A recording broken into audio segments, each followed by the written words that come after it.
Alright, we should be live. We are back, and we are working on Daretti, Rocketeer Engineer. Here he is, in case you haven't seen him. He's from the upcoming Aether Drift expansion, one of our very first preview cards. We have a bunch now, but he was the only legend from the original sneak peek. So I've been working on him for a couple weeks now, and we did the card selection, and now we are on the actual deck build. So he currently has 126 spells on his list, and we need to get him down to 60 spells and 40 lands. He's a pretty mana hungry commander, and even though he has a lot of mana rocks on his list, those are also fodder for his ETB and triggered ability, ETB and attack triggers rather. So it's not like we can guarantee we will have the mana rocks in play. We might actually be using them to cheat things in. He does cheat things in, though, so once we get to the mana to cast him consistently, we shouldn't need that much more mana. Although there will be times where we'll want to actually cast the expensive artifacts and then cheat a different expensive artifact into play, or cast something like cast Spine of Ishtoth specifically, for example, like that's one of the better ones for us to cast, and then sacrifice it to Daretti to get it back to our hand to resurrect one of our other expensive artifacts. So we do want to be able to cast spells in our deck that cost a lot of mana if the need arises, but we're mostly looking to cheat them into play. So done a couple of different sublists for Daretti, including one of the ugliest sublists I've ever assembled, which was the one that tries to look at cards that I want to put into play with Daretti, since they're kind of all over the place, and the reasons for wanting to put them into play are kind of all over the place too. So it's like some of them I want because they'd be efficient removal spells if I could keep like knocking them out, like put it into play, sacrifice it to something, get it back again with Daretti again, and just keep doing that. You know, eventually we'll exile all of our opponent's creatures, or we'll turn like one of our 9/9s into like 40 some odd divisible by 3 golem tokens, and that's just how we wind up winning the game. And then there will be times where we just cheat a 9/9 into play super early, and that's how we win. So we're kind of all over the place in that regard. And so the sub list is kind of all over the place, and some cards are like, does this even belong on the list? Like, technically, it's something that I would not mind putting into play with Daretti to get the trigger, but at the same time, this isn't really what I want to be doing with Daretti. Like, I want to be doing one of the worse or scary ones, and this is something I could actually probably just cast if I've already cast Daretti. So the list was very ugly and kind of all over the place, and I don't think I've ever had one where I've gone, okay, what are the cards that play best with our commander's abilities, and had the list be so confusing and like, does this actually belong on the list? Is this a thing I want to get back with Daretti?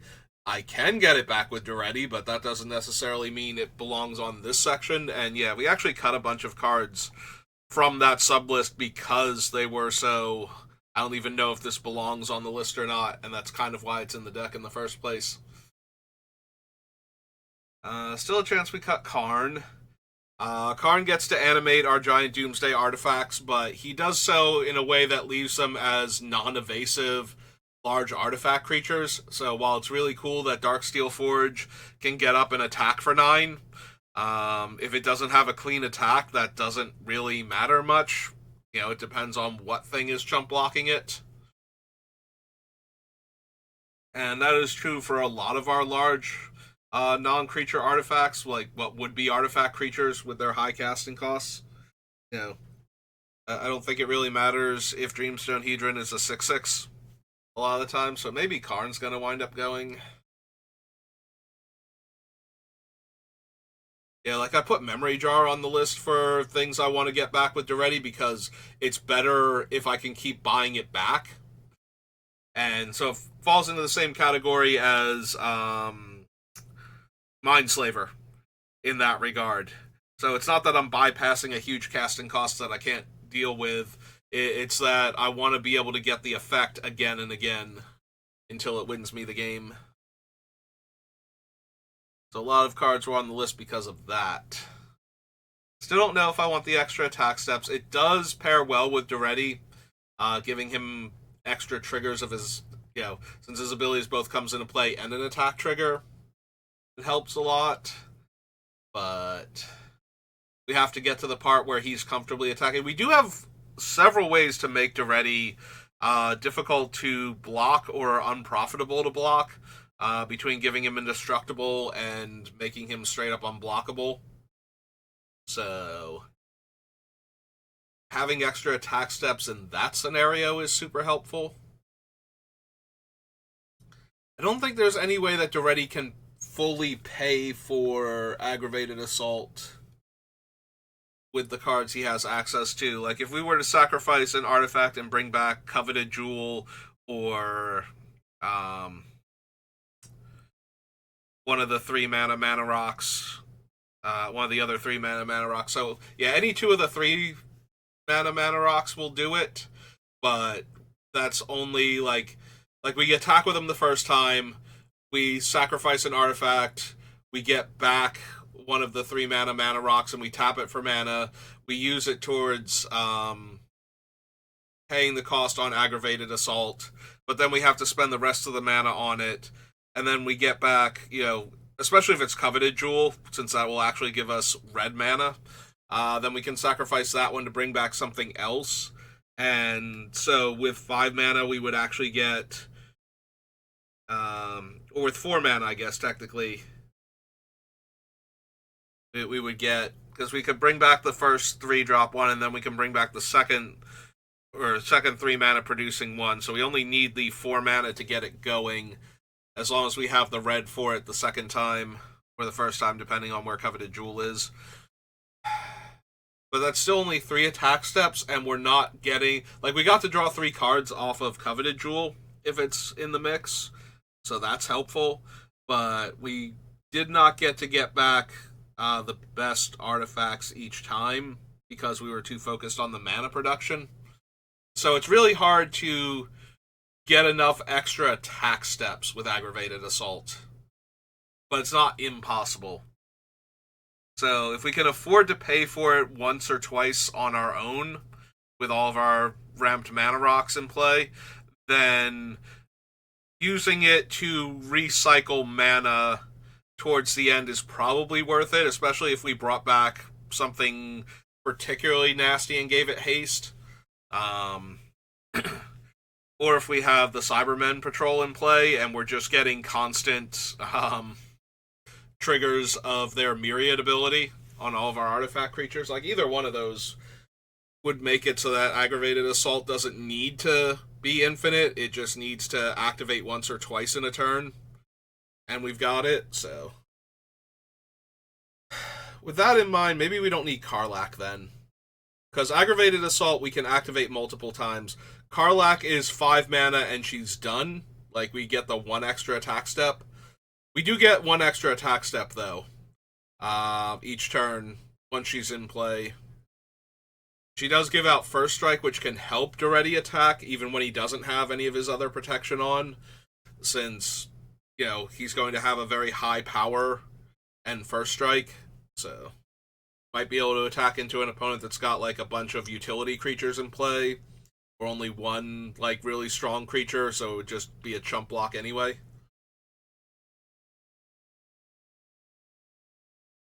Yeah, maybe we can lose Karlach then. We keep aggravated assault for right now.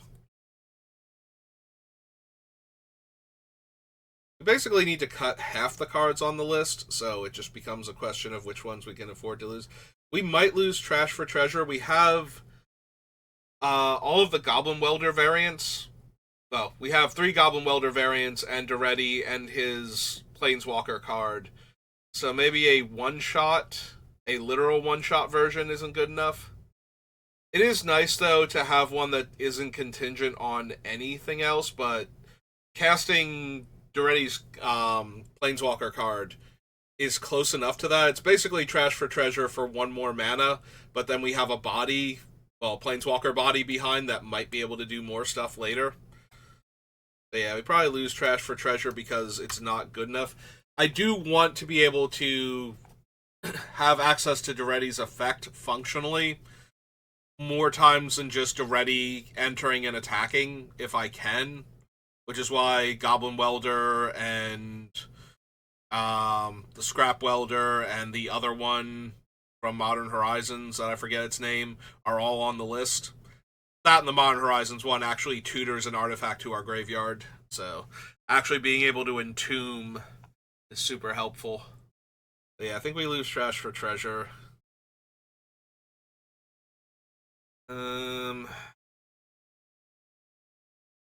Skullclamp might be too weak. The only thing we have that makes 1 toughness creatures is Mere Battlesphere. All the rest of them either don't make 1 toughness creatures, don't make tons of creatures to begin with, and the 1 toughness creatures we have are utility things like Goblin Welder. Like, we don't want to lose them. We can get into a position where we're making like a lot of 3/3 golems, and we can sacrifice them because of cards like Crocland Ironworks. We can also just put the Skull Clamp on a creature that we're going to sacrifice to Daretti anyway, in order to get 2 extra cards out of it. Like, I don't think Skull Clamp is bad, and it is a thing we can tutor for with Urza Saga, but we have Soul Ring, we have Mana Vault, we have Sensei's Top. I don't know that we need Skull Clamp also. Might lose the Wayfarer's Bauble too. I did want to consider it at least, but I think it can go. Also, while we're on the subject, I'm going to get rid of Great Furnace. It doesn't count towards the thing that we're working on now because it's a land, but we're already very vulnerable to mass artifact removal, so I don't need one of my land drops also getting killed, and at least Darksteel Citadel is indestructible, so if we needed a land that is also an artifact, we have one in Darksteel, and it's just better. Like, it has to be exiled in order to go away, and unless we're getting hit by Farewell, nobody is going to exile my Darksteel Citadel over, like, most of my other artifacts. They're just too good for what our deck is doing, and destroying them doesn't really work with Daretti's ability anyway, so they're kind of already inclined to exile. Yeah, we got rid of Threefold Thunderhulk, which was the other thing that could make a lot of 1/1s for us, and we didn't bother with cards like Thopter Assembly, and we got rid of what's the other one? The one from the Commander sets. It has a promo version. It's the 1-drop. It makes first it makes a servo, then you can sack a servo to make a Thopter, then you can sack the Thopter. I'm blanking entirely on this thing's name. Like, the Thopter can be sacrificed to make a 4/4, and you can pay 3 to untap it. Yeah, I'm not gonna think of the name of it. But we got rid of it because it's like 2 mana or whatever it is to make a 1/1 servo, and then 3 mana to untap it, and then another mana to turn the servo into a Thopter, and then 3 more mana to untap it, and then tapping it to turn the Thopter into the 4/4 Golem. So if you really need, like, the large ground creature, you're looking at 6, 7, 8, 9 mana, make a 4/4 each turn, or each turn cycle. So we're mostly, and if we're using it just to make the servos, then it's 2 mana to make the first one and 5 mana for each servo after that. So that's not really efficient either. Yeah, I cannot for the life of me think of this thing's name now. Retrofitter Foundry? That might be it. Anyway, we cut all of those, so we don't have a steady source of 1 toughness tokens for Skullclamp to latch onto. Yeah, I think we can lose the Bauble. The Bauble was on the list because not only does it get me land early on, so it's not an artifact mana source that can get killed once I've used it, but also, in theory, it was an artifact that if I top decked it late and didn't need the land, at least I could trade it in for one of the artifacts in my graveyard. But finding fodder does not seem to be this deck's issue. You have plenty of other cards that function in that regard. So if we clear out Wayfarer's Bauble and just go with the other ramping artifacts we have, because the other ramping artifacts are way more efficient. This thing is 3 mana to get 1 mana. So it's very similar to like Darksteel Ingot or an unkicked Skyclave Relic, and even though you can spread the mana out so you can play it on 1 and then activate it on 2 to get the thing, it's still not amazing for this deck, and we still have plenty of artifact sources for our mana. Plus I need cuts, so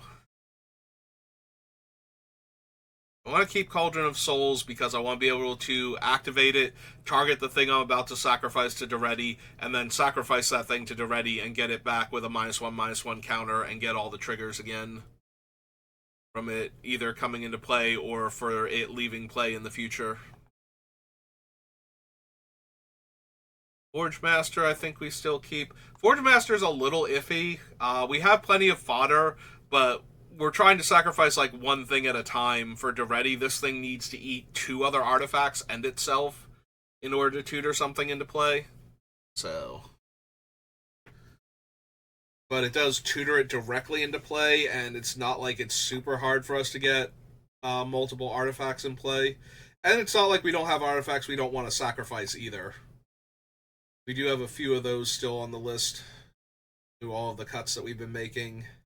And some that we can afford to sacrifice because we'll get things back later anyway, so.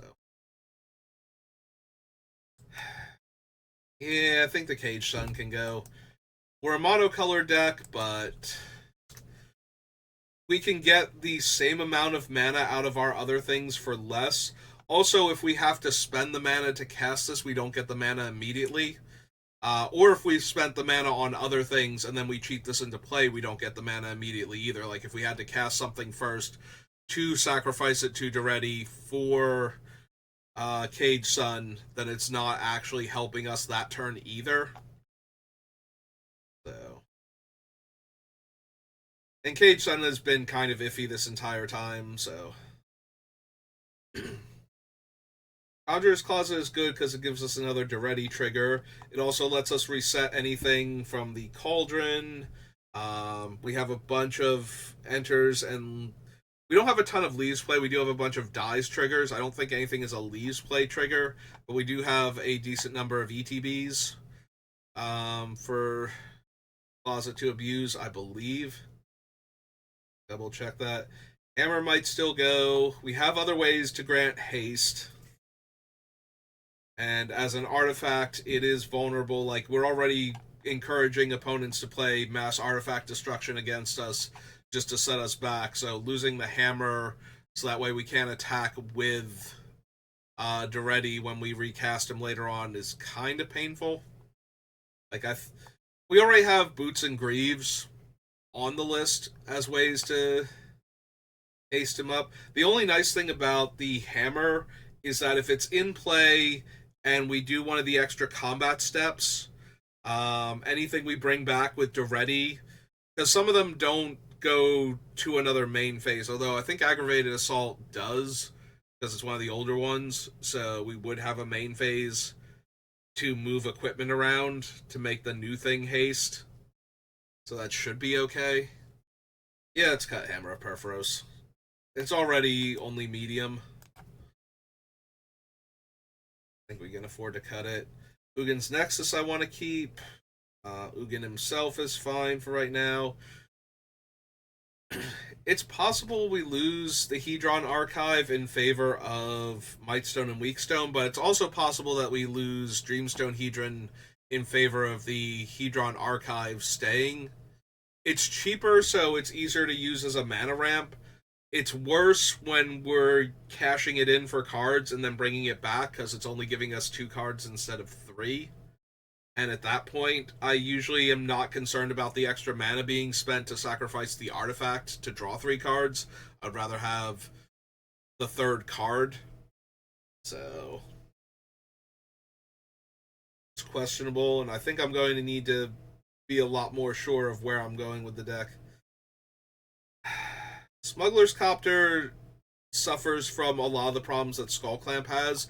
Like, it's super cheap to get it down, but most of our creatures are not super cheap to get down. So, Smuggler's Copter actually has trouble finding things to crew it sometimes. Which is a shame because I really do want the looting effect on it. I think I need to do a quick check on my creatures. It's possible we lose Servo Schematic. I was interested in it as 3 pieces of fodder to sacrifice to Daretti. It also works very well with the Kaldaltha Forge Master, because it comes in, it makes the servo, we sack it, we sack the schematic, the servo, and the Forge Master. We get another artifact that Daretti can trade in for, like, he can use it to get the servo schematic back and then trade that in for Forge Master and keep going that way. So it's not terrible. It's just, it's so low impact by itself, and I don't know that I need the fodder that badly, even if though it's actually really good for that. Like, it is a ton of fodder all at once. Get our things back.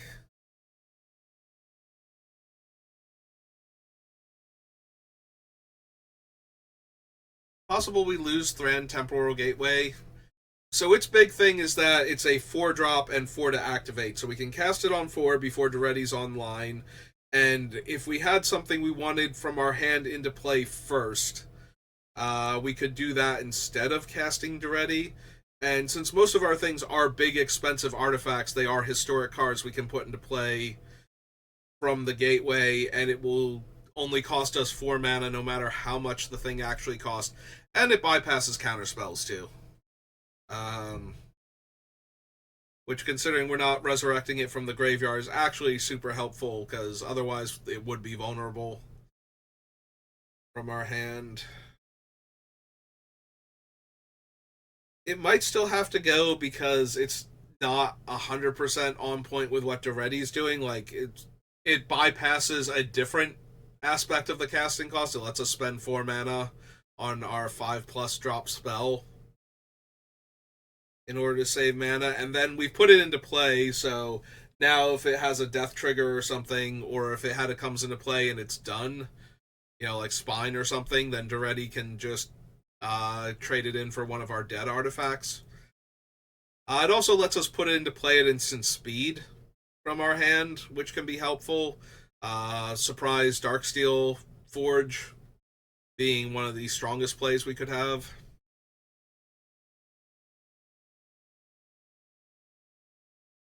I'm thinking about cutting Neheb. I was already kind of iffy about him before now.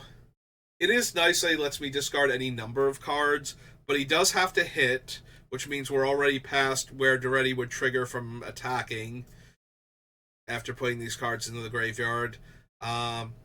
He does have the weird distinction of being very good with aggravated assault, because if we have cards to throw away and we have enough cards in hand, then hitting with him lets us discard our hand to activate aggravated assault again, while putting a bunch of artifacts potentially into the graveyard for Daretti to reanimate again on the next go round.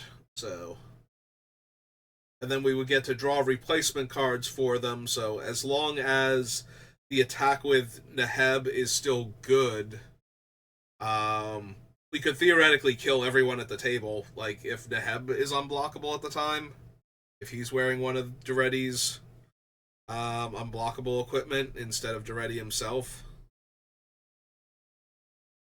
That being said, that's kind of a corner case for a card that's barely making into the deck to begin with the extra combat steps, so maybe we do lose Neheb. He's not great otherwise, so I don't think we need him. Alright, so now we come to some of the more interesting cards. So, Magda, Goldspan Dragon, and when we get to him, Ragavan. So, They're useful in that they make treasure.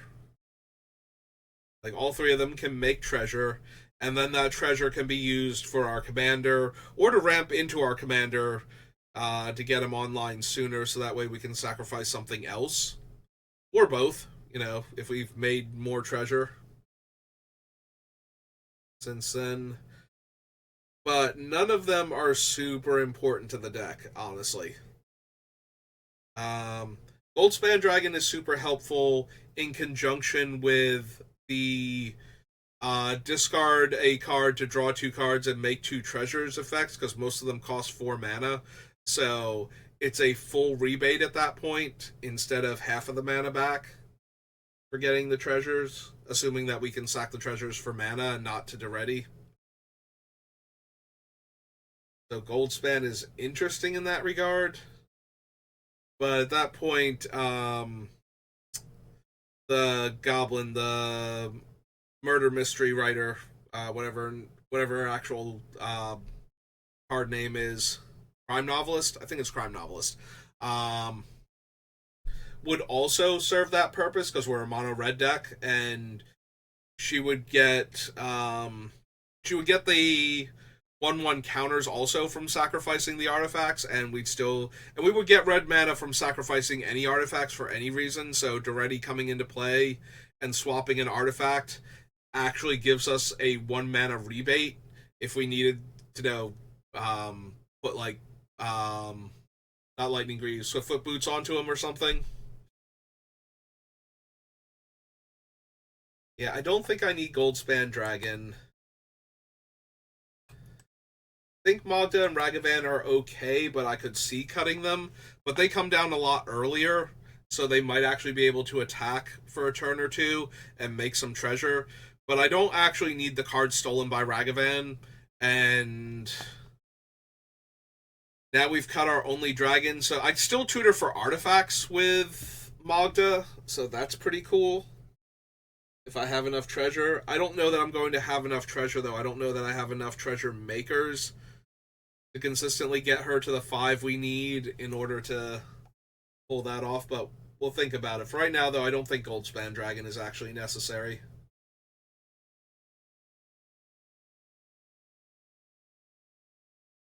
Yeah, Fervent Mastery being 3 gambles stapled together for 5 mana, or for 4 mana if I want to let somebody else rummage away a bunch of cards,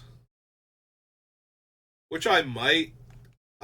Being able to cast this on 4 and Daretti on 5 can be pretty big a lot of the time.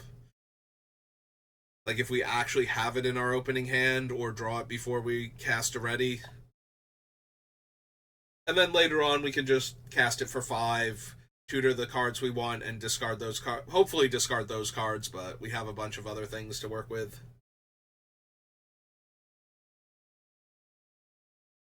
Windfall and the Celestis. I think the idea behind Containment Construct was valid. We are discarding a bunch of cards, and sometimes we might want to be able to play those cards.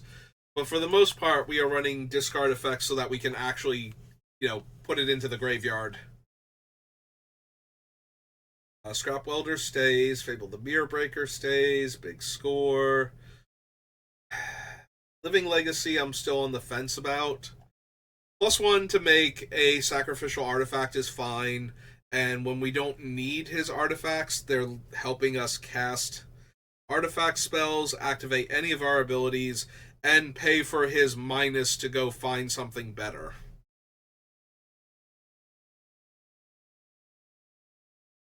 Also, the upticks are getting us closer to the emblem, and the emblem can be pretty brutal in this deck, so... Seascape Leveler we want to keep. It is a cast trigger, but it's also an attack trigger, so we get to blow up things when it attacks anyway. That's assuming that we're not in a position to cast it. Mishra loots or rummages and gives us a mana rebate, or gives us mana when we cast one of our other spells, so like if we discard to Big Score and we get 2 treasure, Mishra will refund us 2 red, so that's pretty useful, as long as we discard an artifact to it, which is what we want to discard anyway. Porta Phyrexia is real good. Scrapwork Mutt's a good rummaging. Maybe I need to put all my rummagers together and see which ones I have. Because I did cut a couple of them that seemed low impact. The Dismissive Pyromancer and the Artifact Looter from Conspiracy. I think it's Lore Seeker. I could be confusing that one. It's either Lore Seeker or Deal Broker. Um, I could be confusing them because they have names that both imply the ability to gain knowledge from them, or equivalent thereof. Mightstone, Weakstone, we were already talking about possibly losing other stuff in favor of them, so we need to lose those cards first, then decide if we still want to keep them.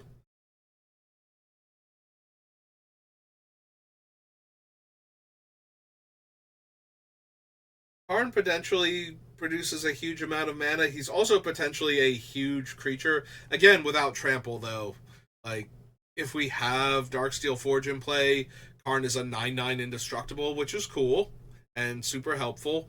But at the same time, you know, what else are we doing with him? He's attacking for 9, and if the opponents have a steady supply of chump blockers, if they're a token deck, or just able to produce a couple, or have an indestructible blocker or a regenerating blocker, I'm just bouncing harmlessly off of them constantly.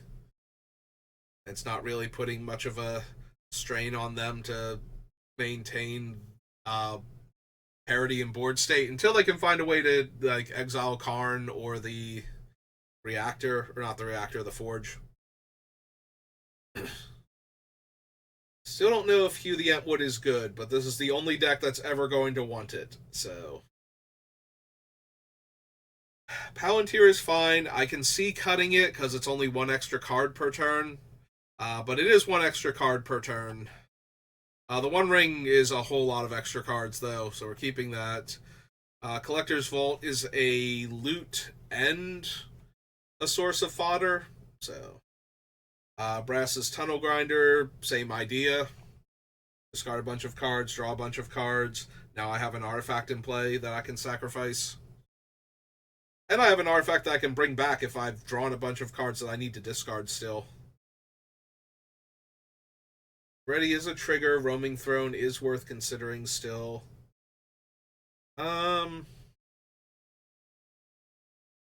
Artist Talent is not terrible in that all of my artifacts become rummages, but I'm spending a card on that, and I don't get a rummage for it coming into play. Like, I have to cast another spell to get the rummage, and the other two effects are not particularly strong, so while Artist Talent is definitely viable in the deck, I don't think we need it. Curse Recording, when we're copying all of the Tormenting Voice plus treasure cards, is probably too good, and we get to trade it in for a different artifact before we hit the 7, start taking damage. Boots. Trading Post might go. It's a good way to sacrifice things. It does give us a discard outlet, and it has a way to buy back dead artifacts if we need them in our hand for whatever reason. So, like, every aspect of Trading Post is fine, it's just none of them are great. Gear Golem, Manifold Key. Engineer is the one that puts it directly into our graveyard, so we definitely want Engineer.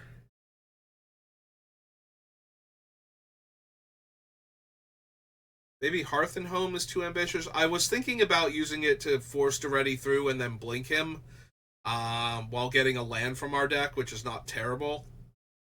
But if I'm doing that, then I have to spend the mana to re-equip Daretti every turn, which is only 2, but it's still mana I have to spend.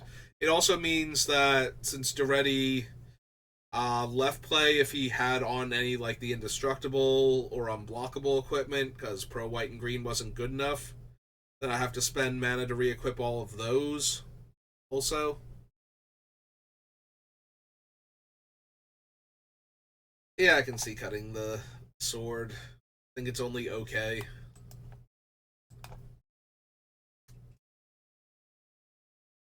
Glimpse the Impossible. Still want to keep this one for right now. It's the only one of these cards that works the way I want it to. There's Karlak, and I do think we're going to drop her. Right, that's 11 cards.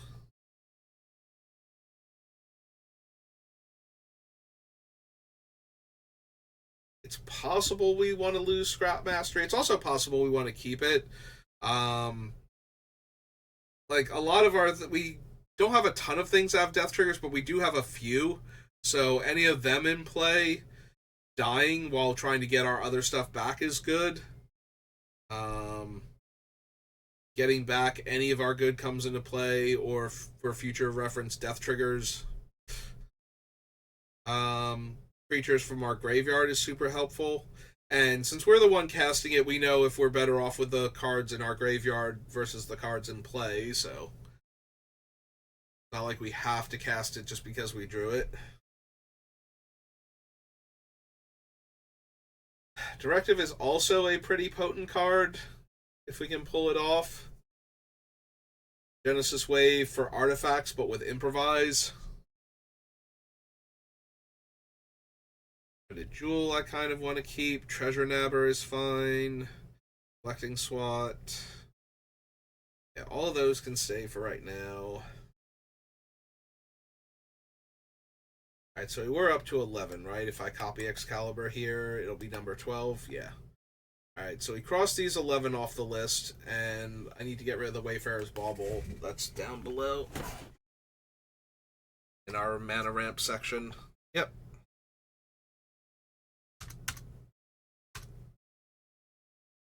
Alright. We're down to 115, which is pretty good for me.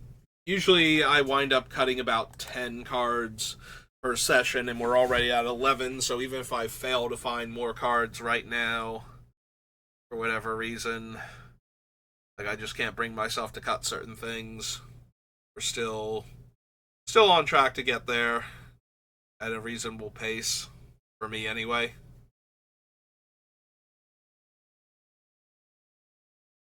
Yeah, I keep thinking about cutting Karn, and I do think that he's only okay in the deck.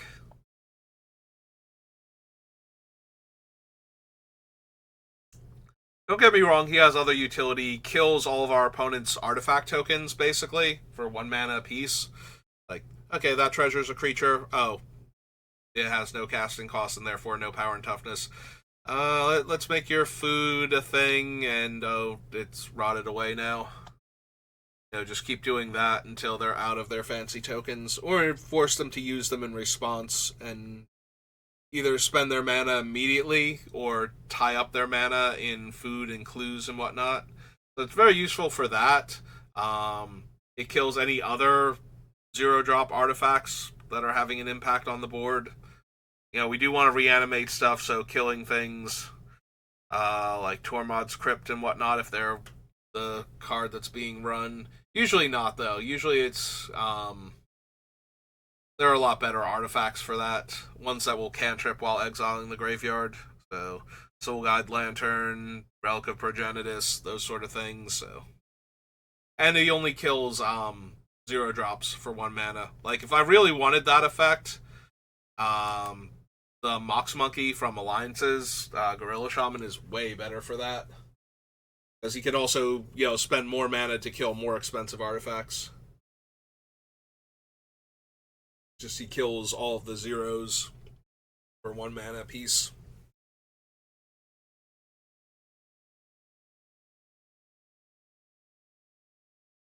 It's possible we lose Sculpting Steel. All of our artifacts, well, not all of them, most of them are fine with redundant copies. Like, they will actually have an effect that stacks. They're not completely useless. But there are a few that are, and there's not a whole lot of them that I would need to copy because I can just get them back with Daretti. So the best thing about Sculpting Steel might be that we could sacrifice it instead of the original, and if we still need the original, we can bring back the Sculpting Steel and copy it, or the original will have to die, and then we can bring it back later. So, like, the sculpting steel might be the better one to sacrifice. Also, having an extra Darksteel Citadel, or not Citadel, Forge is always nice.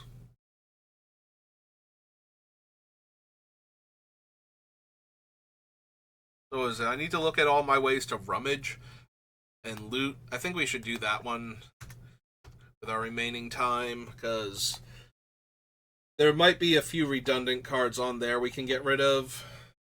So, start finding them. I feel like most of them are lower on the list. Like, it took a while for Red to start getting the discard to draw effects.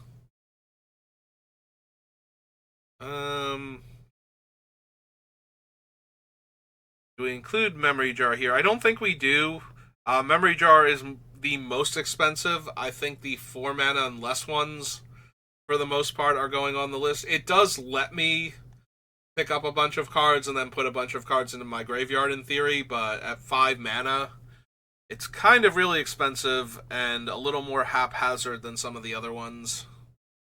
Like, I can't use it when I have the thing in my hand that I want in the graveyard, because it will set the hand aside. So, yeah, while it does have similar properties to the cards I'm looking for, I don't think it actually fits the list. Steel, Sad Robot.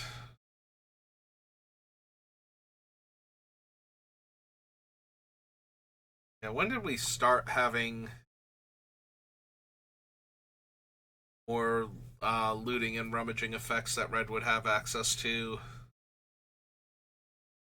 Because we still haven't found one yet. So either I glossed over one by accident, aside from Memory Jar, or there really just hasn't been one. Alright, there's Faithless Looting. One of the actual better ones, since it lets me look at 4 cards and get them into the graveyard.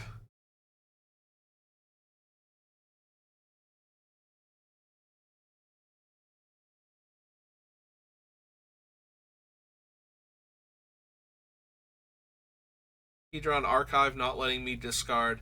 It's as important that it's letting me discard as it is that it's drawing me cards, because if it's not letting me discard, it's not setting up my graveyard. So I don't really need any of my regular card draw. Unless I'm going to, like, overstock my hand and discard to hand size, and that's kind of a backup thing, not a focal point.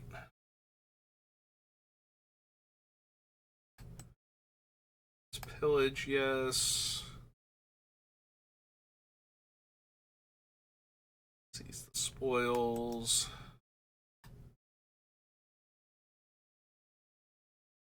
Fervent Mastery. Do I add Fervent Mastery? Like, at that point, I probably need to add Gamble onto the list, which maybe I do need to add Gamble onto the list. Alright, hang on.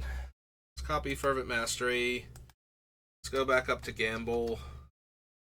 Because it is putting a card into my hand and then letting me discard. It's not letting me choose what I discard.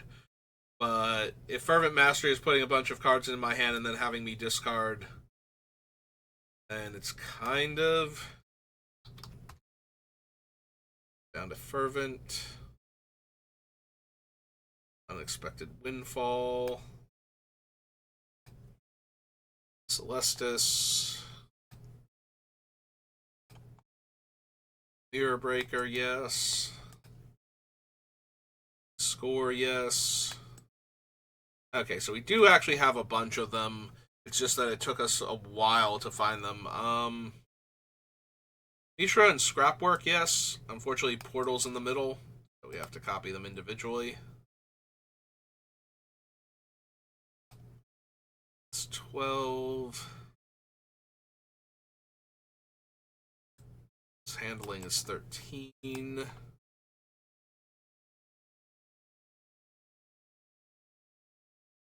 14.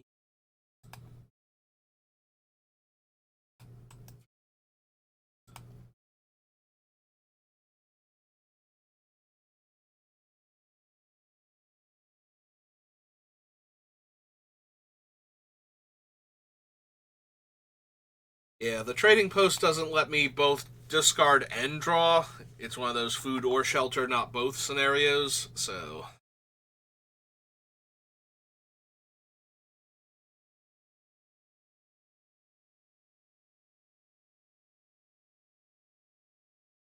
I mean, Glimpse the Impossible is in here to basically mill me, but also give me access to the cards if I want to cast anything. And can. Um, Ready has a built-in loot, or built-in rummage, rather. Scrap Mastery, Directive, the Jewel, Treasure Nabber, no.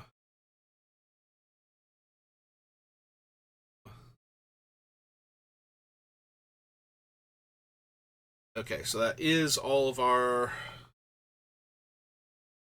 looting, rummaging, cards to hand, then to discard.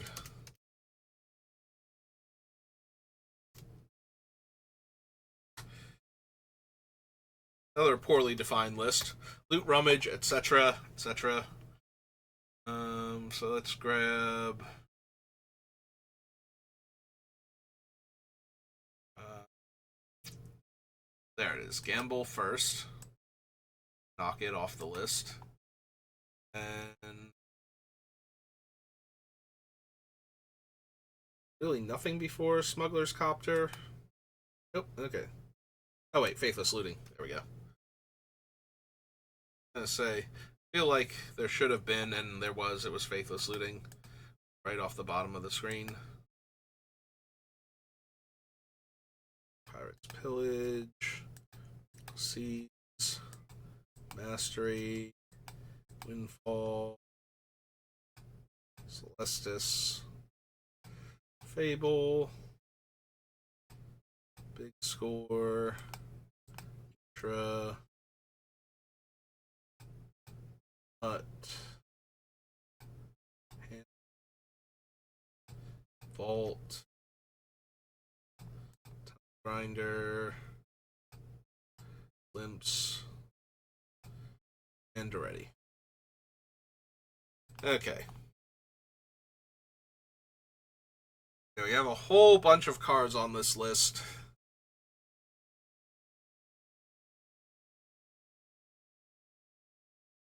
I don't think we have room for all of them. I did a quick look at all of my creatures. What do I actually have to crew the vehicle early on? That's true. Most of the early creatures we did not want. So we have Goblin Welder. It's good enough to do it. Metal Worker is fine. It's 2. Anger I don't really want in play, and it's a 4-drop, so that's not great for crewing. Duplicate's a 4-drop.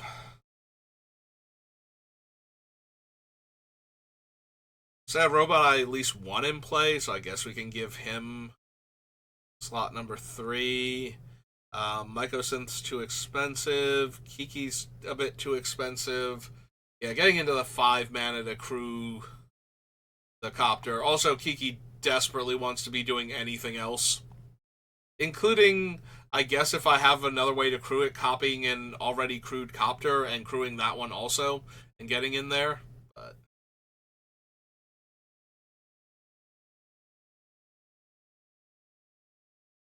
right now we're looking at 3. Forge Master, not really. Battlesphere, not really. Wormcoil, not really. Revoker can. So we're up to 4.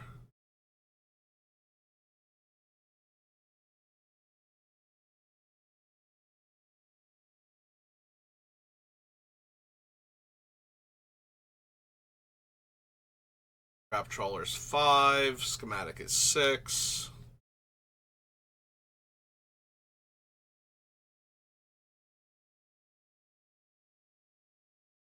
Ogda 7. And she's a really good one to crew it with, too.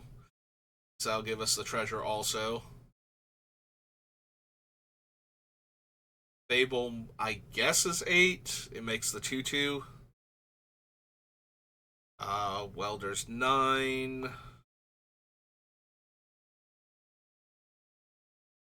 Ishra can be 10, because we can still get the mana out of him. Unfortunately, we'd be getting it in the middle of combat. Scrapmutt's 11.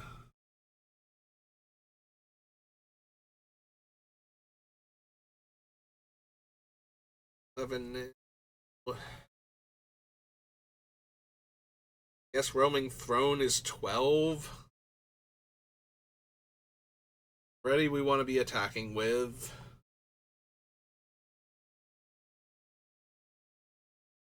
There's 13. Ragavan's 14.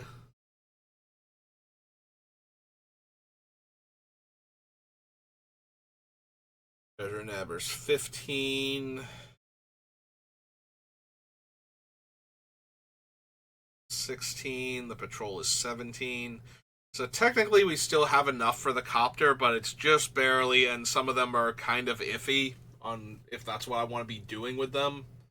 Oh, we did get rid of Cage Sun too. I remembered to grab the Bauble, but not the Sun.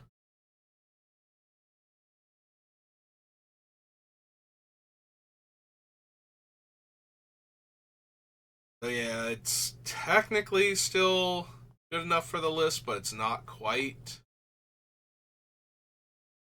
great. So maybe we still cut it. Especially if I lose any of the other cheaper creatures on the list, I think.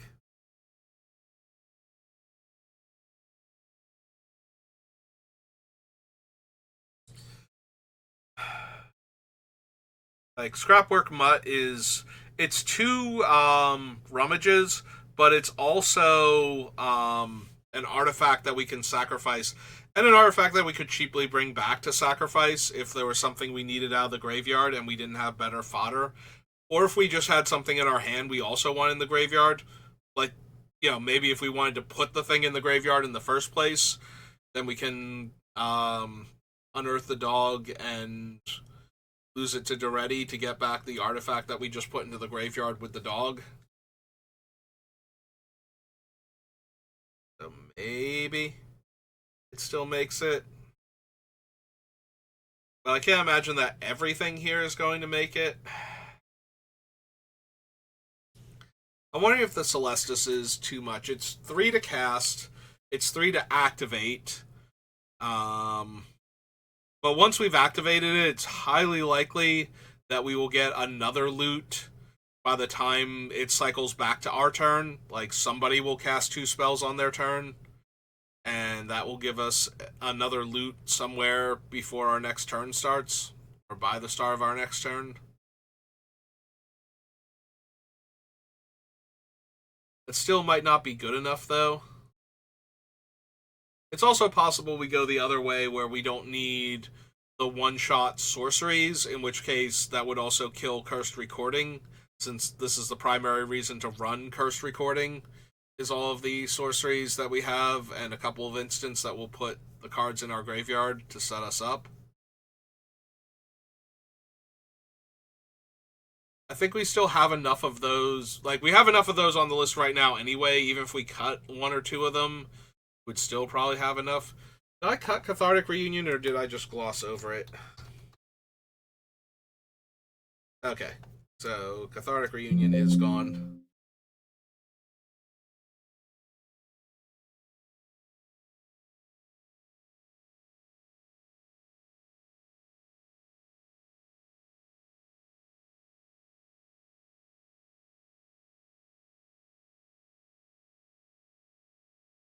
Yeah, a few of them we can cut. Maybe Glimpse the Impossible isn't good enough. Like, I do like that it actually lets me cast the spells, and then if we hit our big stuff, it goes to the graveyard. But it's also 3 mana. So in the early game, it's just going to put 3 cards in our graveyard, and we're hoping they're the good artifacts that we want there. And then later on, we still don't get the cards into our graveyard until end of turn. So yeah, I think Glimpse is one of the weakest cards still on the list, so it's something we could lose here.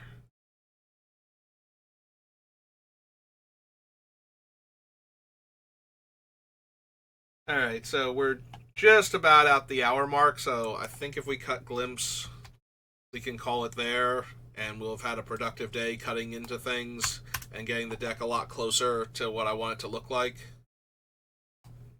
So yeah, I think we go down to 113. We call it there for right now. So that's going to do it for me for right now. I don't expect to be back on tonight, but it's always possible. I should be drafting a bunch tomorrow, and we'll be working on Daretti tomorrow too. So there's that to look forward to. So thank you for watching, and I will see you next time. Have a good rest of your day.